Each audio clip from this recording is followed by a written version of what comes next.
Ne prie pas pour devenir riche. Salomon n'a jamais prié pour devenir riche. Si tu veux être riche, travaille. Et Dieu te donnera l'intelligence pour mettre en place des principes qui vont faire que tu accroisses tes possessions. On oublie de vous dire que la richesse d'une personne qui prie ne tombe pas du ciel. On oublie de vous dire ça. Est-ce que vous voyez?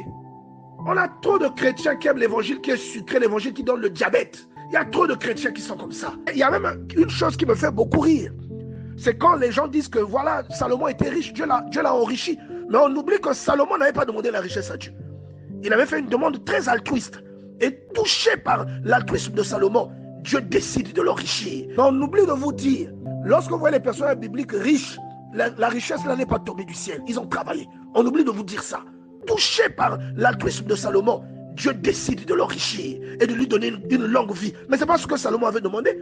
Salomon avait demandé quelque chose qui le rendrait utile aux autres. Vous voyez?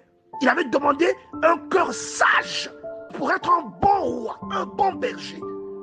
Est-ce que vous comprenez? Salomon n'a jamais prié pour devenir riche. Si tu veux être riche, travaille.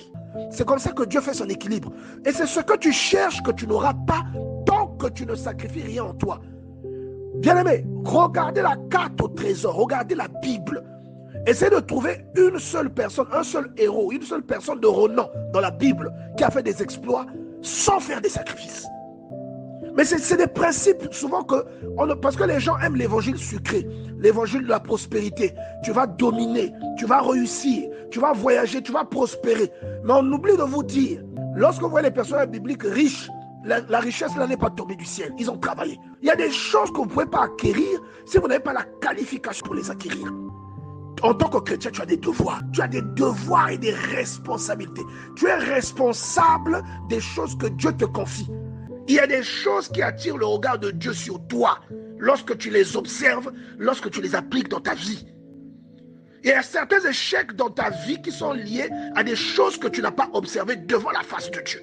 Donc moi, la question qui me revient constamment en esprit, aux chrétiens qui espèrent avoir des résultats, mais qui ne font jamais les sacrifices pour, c'est comment est-ce que vous pensez avoir ces résultats? C'est comme quelqu'un qui espère rester en vie sans se nourrir.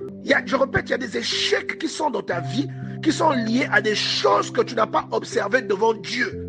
Bien aimé, nous devons nous rendre compte de ces choses qui sont des choses simples, mais souvent que nous ignorons. Vous voyez, nous ignorons ces choses. Ce n'est pas normal.